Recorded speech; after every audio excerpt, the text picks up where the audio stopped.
All right, start by cutting up your onions. Make sure your vegetables all begin with a 9 PLU code. That's how you know it's organic. Chop up your red peppers.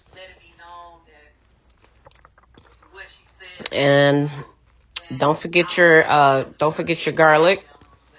Gotta have some garlic up in there. Grab you some thyme. Set that to the side.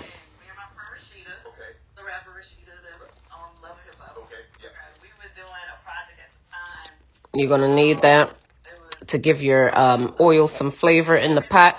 Grab and clean your mushrooms. For this one, you're going to cut your mushrooms in 4. Scrape the gill, the dark pieces. Scrape that out with either a knife like how I have or a spoon. I thought off camera I did it with a spoon. It was much easier than a knife. Cut and rinse your mushroom.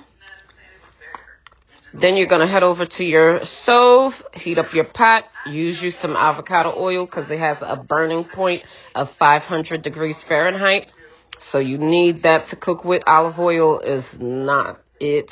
Vegetable oil, you use what, to each his own. Use whatever your family needs. Here, grab you a pot, a bowl for your mushroom. Heat up your oil.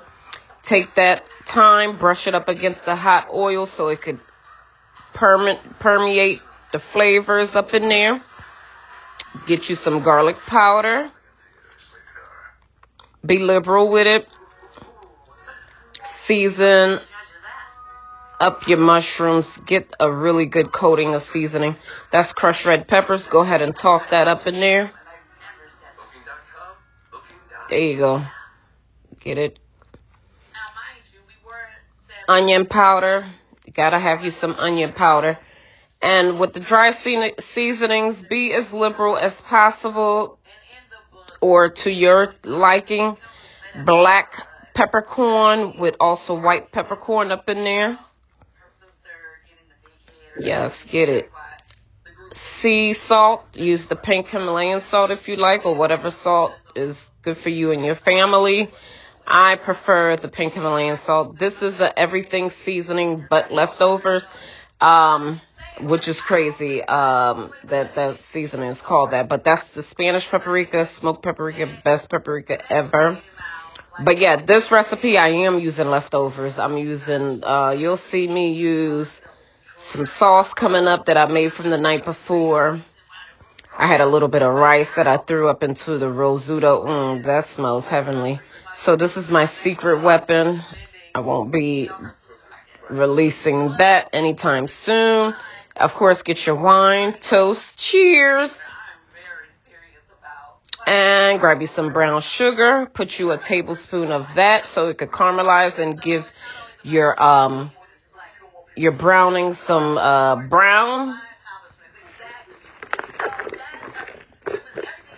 Yes. Also, add some more oil. Be liberal with the oil. These mushrooms will suck the oil up. I'm adding some more black pepper. I just felt like I wanted some more black pepper. And you're going to see I don't add any salt. Put your mushrooms in there. Get that brown coating on them. Let them saute in the hot pot. Get a good coating and good caramelized flavors onto those mushrooms. Trust me, you'll thank me later. Then you're going to, once you have your mushrooms browned, toss them up there, toss them in there. The tidbits, which is like the remainder seasoning at the bottom, also with the remainder pieces of mushrooms, just a little ends that are left behind. You're going to gather those together because you're going to add that to your pot as well. You want all the flavor to go inside of this pot. Yes. So make sure your stove is on. Make sure your fire is hot. Get this thing cooking because once you start cooking, you want to just roll with it. Yes. So gather those tidbits. The remainder, yes. Scrape them season. Look at that. Smells really good. I'm telling you. The aroma of this in your home is going to smell heavenly. Scrape off all the flavor. Don't waste anything. This is sustainable cooking. Let's go. All right, so continue to saute your mushrooms. These are your cut up vegetables. Toss that up in there. Bust open that can of butter bean. There you go. Strain it out. I rinse my beans with either purified, distilled, or spring water is what I use to cook with. Pour a little bit of that in the can. Give it a swirl. There you go. Make sure you get everything. Pour that out back into the beans. Saute your beans. Make sure you're washing off your spoon and utensils in that water so all the flavor gets in there. Right there, you sauteing your butter beans a little bit. Yes, get all that flavor. Let the butter beans get like a little golden color on the one side. Give it a toss. Add your mushrooms back to the pot. Also your sauce. There you go. I'm adding the sauce here. This is the sauce that I made from the night before. That's just like a tomato paste base sauce. So you go ahead and just toss that in there. Yep, toss that in there just like that. Give it a swirl. Make sure you're blending in and mixing in all those flavors. Then you'll see me grab the green sauce, which is épis. So all my Haitian peoples, my Haitian sakpases, what's up?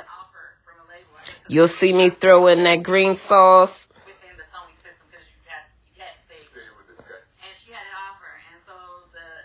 There you go. Make sure you evenly saute that so the flavors get in there. There you go. That's the green sauce I was talking about. Saute that in there really good as well, just like how you saw with the red sauce. Dump all your flavors up in there. Add carrots, add vegetables to your liking. I added some fresh carrots. I'm adding fresh dumpling. I also have my pot of boiling water ready for that truffle risotto. And I have some remainder rice from the night before that I will be tossing in there. But I'll toss it in there. Oh, somebody done snuck in my pot. Get your hands out my pot, boy. What in the world's going on? Uh-oh. Oh, my goodness. There you go. Yes. Look at that. Brown stew mushrooms, Jamaican island style. Now, this is good for oxtail or stewed chicken. Let's get it, guys. Come on now. Look at it. Beautiful. Yes, indeed.